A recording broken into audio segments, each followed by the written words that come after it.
Nurses dedicate their lives to saving others, working long hours in environments filled with both hope and despair. But what happens when their job places them face to face with things that science can't explain? From shadowy figures in hospital hallways to chilling whispers in the dead of night, these are 7 real-life paranormal encounters from nurses who experience the unexplainable. Grab a blanket, turn off the lights, and prepare yourself for stories that will haunt you long after the video ends. Story number 1. We had a patient named Maria. She was in her 80s, quiet but kind, and always polite to the staff. She used a wheelchair but managed fine for the most part. After dinner, it was my routine to help her into bed. Maria liked watching her favorite shows before she fell asleep, so I'd leave her in her room with the TV on while I attended to my other patients. One night, as usual, I brought her back to her room after dinner. I asked her if she was ready for bed, but she shook her head and smiled. "Not yet, dear. I'll let you know when I'm ready." I nodded and left her watching her TV, the faint sound of her soap opera playing as I moved on to my tasks. An hour later, as I walked past her room, I heard her murmuring softly.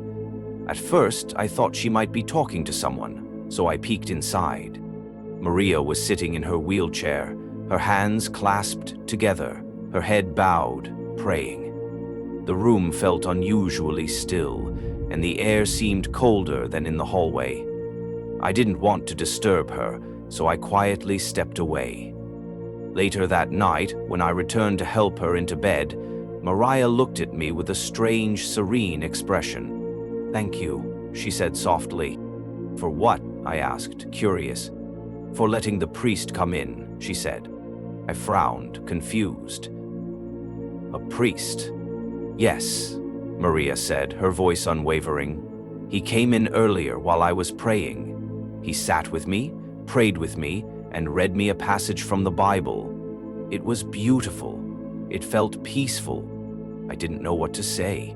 No priest had been called that night, and none were on staff, but Maria seemed so comforted that I didn't question her further. I helped her into bed, tucked her in, and wished her a good night. 2 days later, around 4 a.m., Maria passed away quietly in her sleep. When the nurse on the morning shift went to check on her, she found Maria cold and unresponsive, her hands folded neatly on her chest as if she had been praying. Maria hadn't been sick. No signs of illness, no complaints of pain. Her sudden passing shocked all of us. Later that day, as we shared the news with the staff, one of the older nurses mentioned something that made my stomach turn. "Do you remember the priest who used to work with us? Father Matthew?" she asked. I nodded. I'd heard of him. He'd worked with 3 nursing homes in the area about 10 years ago. Families often requested him when patients were nearing the end of life. He was known for his kindness and dedication, but I also remembered hearing he'd passed away years ago after a long illness. "Well," the nurse continued, her voice dropping to a whisper, "some of us have seen him walking the halls at night, always near the rooms of patients who are about to pass. It doesn't happen often, but when it does, someone usually dies within hours." A chill ran down my spine as I thought about Maria's words. She had seen a priest. He had prayed with her, comforted her. Could it have been him?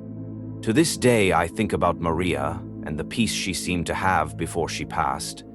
It comforts me to believe that Father Matthew, even in death, continues to do his work, helping those who are ready to move on.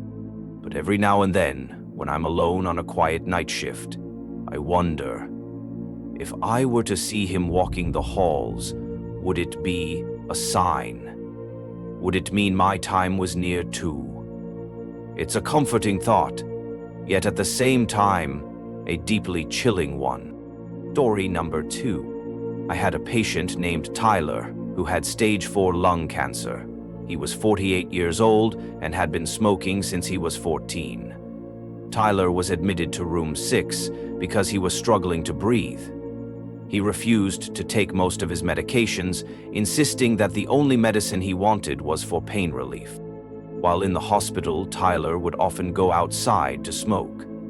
Since he had an IV in his right arm, we had to cover it with tape and gauze each time he went out. This was to prevent him from accidentally contaminating or using the IV improperly while smoking outside. I remember having him as my patient for 2 nights. Each time he went out, I wrapped his arm for him. 4 days later, I came back to work for my evening shift. It was 7 p.m., dark and cold outside. As I approached the hospital entrance, I saw Tyler standing outside, leaning against the wall and smoking a cigarette. I stopped and asked him, "Did your nurse wrap your arm?" Tyler showed me his arm and I noticed the IV was gone. It looked like the nurse had removed it earlier. He wasn't wearing a jacket or sweater, so his skin felt cold to the touch. I told him, "Don't stay out too long or you'll catch a cold. I'll see you inside when you're done smoking." I walked into my unit, and as I passed room 6, I glanced inside. A female patient was lying in the bed. I thought to myself, that was Tyler's room. Did they move him to a different one? I checked the computer system to find his new room assignment, but his name wasn't listed on our floor anymore. Confused, I asked a nearby nurse, "Did they move Tyler to another floor?" The nurse looked at me and said, "Tyler died this morning." I thought he was joking, but when I checked the hospital morgue records on the computer, I saw Tyler's name listed there. For some reason, I wasn't scared. I know what I saw. Here's your text with punctuation added. I swear I saw Tyler outside, and I even touched his arm. Ever since I started working with cancer patients, I've seen strange things like this. It doesn't even scare me anymore. Story number 3. I used to work in a nursing home. In this nursing home, 2 patients shared a room. I remember one particular room with 2 patients, Judy and Maria. Both of them were unable to walk. Maria liked to go to bed early, while Judy preferred to stay in the activity room watching TV late into the night. Afterward, Judy would wheel herself into the room and wait by her bed for a CNA to help her lie down. Sometimes Judy would wait for a while, and Maria would press the call light to notify the nurse or CNA that Judy was ready for bed. Eventually, Judy developed a kidney infection and sadly passed away about a week later after becoming septic. At the time of Judy's passing, Maria was at the dialysis clinic for 4 hours, so she wasn't aware of what had happened. That night, around 9 p.m., I was passing medications and administering insulin shots to a patient in the room next to Maria's. As I stepped out, I noticed Maria had turned on her call light. I went into her room and she said to me, "Judy's ready for bed. She's been sitting there for a while now." I paused and gently told her, "Maria, Judy isn't here. Try to get some sleep." She withdrew from the group. Maria frowned and pointed behind me. "She's right there, sitting by her bed." I stepped aside and asked Maria to show me where she saw Judy. She pointed to an empty spot near the bed, then looked confused and said, "Where did Judy go? She was just sitting there, waiting for someone to help her to bed." I reassured Maria again, reminding her that Judy wasn't there and encouraging her to get some rest. After pulling the blanket up to her chest, I told her goodnight, and she said goodnight back. As I left her room, I couldn't shake the feeling of unease. I wasn't sure if Maria truly saw something or if it was just a force of habit. Either way, the experience was undeniably creepy. Story number 4. I work in a hospital as a registered nurse. There was an elderly woman who came in for a lung infection. She was very tiny, probably around 4'8". Her oxygen saturations were in the low 80s. To make a long story short, when she was close to passing away, her family members dressed her in their traditional funeral attire and stayed with her all night, waiting. But she didn't pass. Surprisingly, she began to recover, and after a week, she was sent home. A month later, she returned to the ICU, very sick and unable to breathe. This time, I was her nurse. She had a severe bacterial infection in her blood, and her body was burning with a temperature of 104 degrees FF. She was exhausted. Her hospital room was crowded with family members. The patient kept saying she was very cold, so her family covered her with 2 blankets. When I went into the room and saw this, I removed the blankets and explained to the family, even though she feels cold, her body is extremely hot. Her temperature is 104 degrees Fahrenheit. Please don't cover her with blankets. An hour later, I returned to check on her and she was covered in blankets again. I tried to remove them, but the patient held on tightly and wouldn't let me. I told her, "Granny, you might feel cold, but your body is actually very hot. I have to take these blankets off. Your body is overheating and your heart is working too hard. Your heart rate is 130. She reluctantly let go, and I pulled the blankets down to the foot of the bed. The next night she wasn't doing well, and the doctor spoke to her family. They began dressing her in traditional funeral attire again, expecting the worst. In some cultures, the sick must be dressed in traditional funeral attire before they pass. Yet once again, she didn't pass that night. After that shift, I had 3 days off. When I returned to work, my coworkers told me the family had decided to take her home. They arranged for hospice care, and a home nurse would check on her. I was shocked. She had been so sick. I couldn't believe she was still alive. That's awesome. Good for her. She's a fighter, I thought. A month later, I had a night off and was sleeping at home. That night, I dreamed that my blanket was being slowly pulled toward my feet. I grabbed the blanket tightly, but I could still feel it being tugged. I looked toward the foot of my bed and saw a tiny, dark female figure standing there, reaching for my phone on the nightstand. I turned on the screen, and as the light illuminated the room, I saw her face. She had long black hair streaked with blood. Wet strands clung to her face, which was smeared with blood on one side. Her 2 small hands were pulling at my blanket. I woke up suddenly, freezing cold. My blanket was on the floor at the foot of my bed. Maybe I had kicked it off while sleeping. I picked it up, covered myself, and glanced at my phone. It was already 4 a.m. I noticed a text from my friend Johnny, who works in the emergency department. He had sent it at around 1 a.m. The text read, "Hey, remember that tiny little granny you told me about? The one who wouldn't die? She finally passed away," I replied. "Really?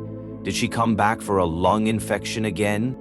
Johnny texted back, "No. The family said they heard a loud thump in the bathroom while they were sleeping. When they went to check, they found her on the floor. She had gotten up to use the bathroom and fell. The right side of her head hit the corner of the sink. There was blood everywhere. The ambulance brought her back here, but she was already dead when they arrived." I couldn't sleep after reading that text. She must have come to take my blankets away, just like when I took hers away in the ICU. Story number 5. I work in a hospital. We had a patient with extremely high blood sugar, and his heart wasn't in good condition either. He was only 50 years old. He was in a lot of pain, so we gave him pain medication that made him sleepy most of the time so he wouldn't feel the pain. This patient had a lot of comorbidities. The doctors knew he wouldn't make it, so they spoke to the family about taking him off life support. The family agreed but asked us to keep him on life support until his brothers could arrive. His brothers were coming from out of state, which would take about 14 hours. The first night, the patient's legs had already started turning black. His circulation was so bad that his toes were becoming cyanotic. When my shift ended, I went home. When I came back the following night, his legs looked awful, with large blisters forming from his feet all the way up to his buttocks. His infections were severe, and the medications we were giving him helped stabilize his blood pressure, but also contributed to his poor blood circulation. Finally, at 9 p.m., the brothers and the rest of the family arrived at his bedside. After they said their goodbyes, we removed him from life support. He passed away within 5 minutes. The family stayed with his body for about 2 hours before leaving. After they left, another nurse and I went to clean the body and prepare him for the morgue. As we rolled him into the body bag, his blisters burst, flooding the bed with fluid. The smell was overwhelming. It smelled like bacon. We wrapped his legs with towels and secured him in the white bag. 2 nights later, before heading back to work, I took a shower. While I was shampooing my hair, I noticed a very strong bacon smell in the shower. At the time, I was home alone. Even though I was under warm water, I started getting goosebumps. I had a strong sense of being watched. After finishing my shower, I began blow-drying my hair. Suddenly, 2 bottles of shampoo fell in the shower stall. It startled me, but I didn't think much of it. Then I went to work. I'm not sure if the patient came to scare me or if he came to thank me. Story number 6. There was a middle-aged man who came to the hospital because his lungs had fluid in them. This man drank alcoholic beverages daily for a long time and was suffering from liver cirrhosis. His abdomen was also very swollen, and his skin was noticeably yellow. The family asked why his skin was so yellow. I explained that his liver was failing due to liver disease and long-term alcohol use. I told them that liver disease can cause the skin to turn yellow and become very itchy. His skin was covered with scabs because he scratched himself constantly. We had to change his bed linens frequently because he would scratch himself until he bled, leaving blood stains on the sheets. Patients with liver disease bleed excessively, even from small cuts or scratches. On the night he was going to die, the family was all present in the room. He was breathing very shallowly. That night, when I entered his room, he was sitting upright on the hospital bed. The hospital bed was propped up in a sitting position because patients like him cannot breathe if they lie flat. His heart stopped beating around 10 p.m.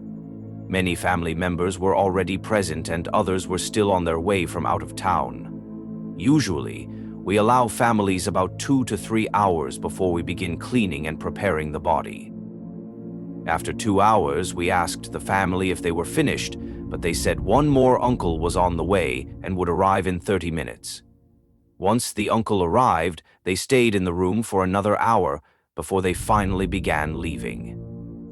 When all the family members had gone, the CNA and I entered the room to clean the body. The patient was still sitting upright in the bed. We pressed the button to lower the head of the bed and lay him flat, but although the bed went down, the patient remained sitting upright. He had already stiffened into that position. It shall now be carried to the position. We couldn't straighten his body to lay him flat, so we wrapped him as he was and sent him to the hospital morgue. A few nights later, after going out with my friends, I got home around 10:30 p.m. My mom and dad were still awake, watching TV. My mom was massaging my dad's back. When my mom saw me, she said, "You just got home right now? I just finished cleaning your bathroom, and when I came out, I thought I saw you sitting on your bed, playing on your phone. But you just got home right now." I told my mom, "I just got back. I was out with my friends." My mother gave me this shocking look, but didn't say anything after that. A few nights later, while lying in bed, I began scratching myself.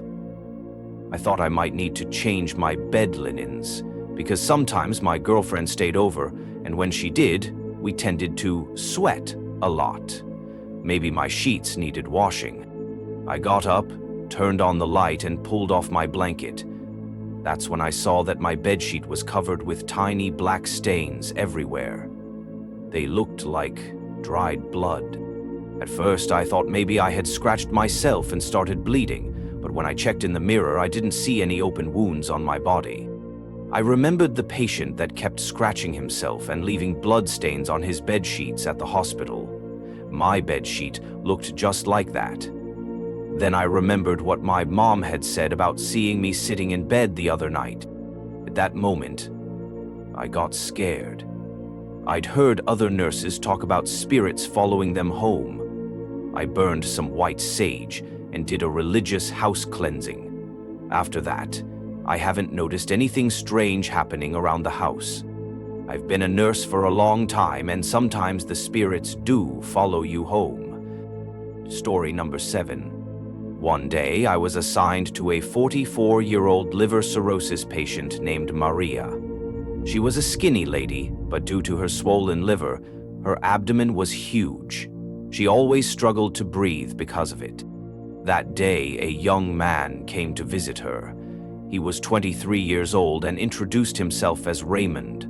I checked the patient's paperwork, but didn't see his name listed as a family member. Raymond explained that he was Maria's son. His parents divorced when he was only 4 years old. He didn't live with Maria, but had heard that she was in the hospital, so he drove 4 hours to visit her. Maria was asleep, and Raymond told me he didn't want me to wake Maria.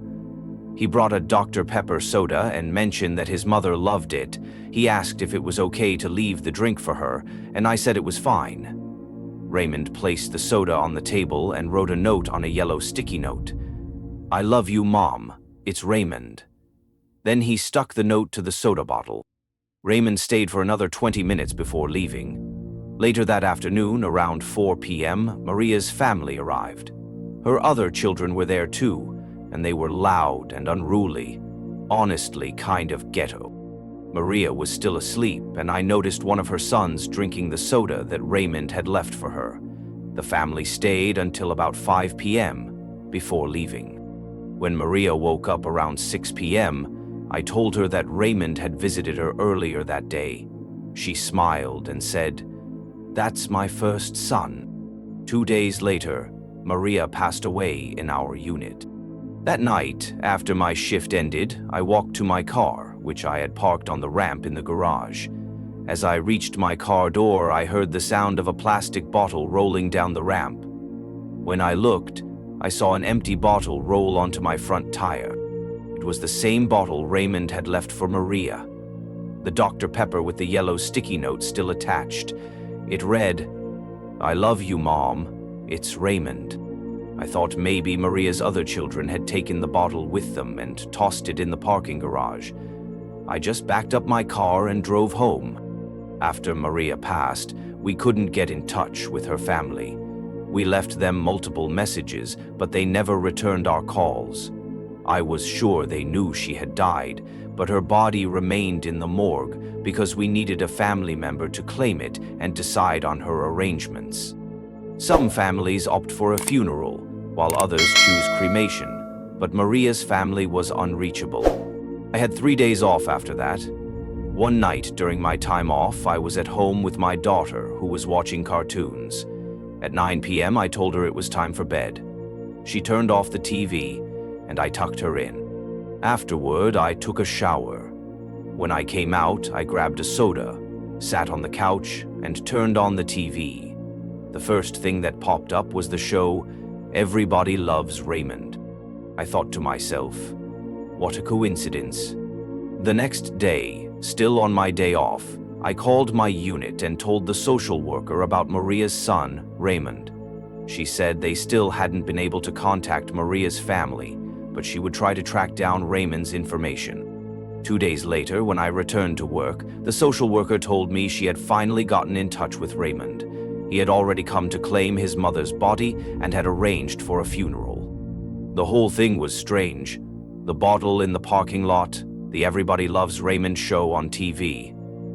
But maybe it was just a coincidence, or maybe Maria was giving me signs to contact her son. I ran to his room for the first time when he called out to me. Either way, I'm glad that, in the end, Raymond was able to claim his mother's body. I don't know what was going on with Maria's family, but as a nurse, I've seen enough in this field to know how some families can be. Some neglect patients like Maria, but are happy to collect their SSI checks. I've even heard of families keeping dead bodies locked in attics just to keep receiving the monthly payments. I don't know what happened with Maria's family, but I hope I never see them again. That's all the stories for this video. For those who enjoy stories like mine, we have another new channel that features a mix of Southeast Asian scary ghost stories and stories that take place right here in America. Check it out. The channel is currently called M Horror Story. The link to the channel is in the description box.